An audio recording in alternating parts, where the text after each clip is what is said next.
One of the best questions that was ever posed to me is what would it take to become the number one agent in each of your chosen markets? And it's actually a trick question because the key word there is chosen markets.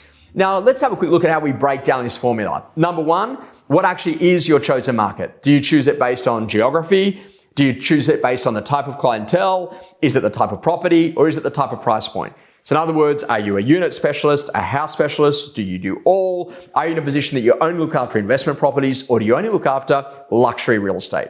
However you define your chosen market, the second conversation is to think, what does number one look like?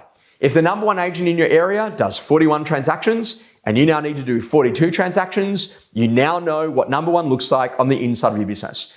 That then is reverse engineered to think that if you got to do 42 sales, I'm going to need to maybe do 52 listings. In order to do that, I'm going to need to be in maybe 72 listing appointments. In order to go and do that, I'm probably going to need to be in a minimum of like 200 plus market appraisals. And that's the skill of what a great agent does. They break down the numbers, they know how to do it, and they really go to lead their marketplace. This is the most important thing.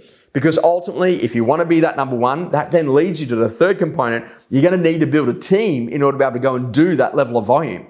That's not all just you. You're going to need a great ops person and you're going to need a great salesperson inside of your team. One of the greatest analogies is that I've got salespeople that are like drivers in a Formula One team that are out there driving the track, but then coming in telling me they don't want anyone in the pit crew, and they actually get out and personally change over their own tires and put in their own fuel into the car and think that somehow they're going to be more efficient. Now, there's no problems with that particular business model, but the challenge is you're not going to win the race. And so then what you got to do is you got to build that team. And number four, you got to double down on great video marketing, great property marketing, great vendor paid marketing, great sales process to ensure that you get more sold stickers up than ever before. And that's what you do to become the number one agent in each of your chosen markets.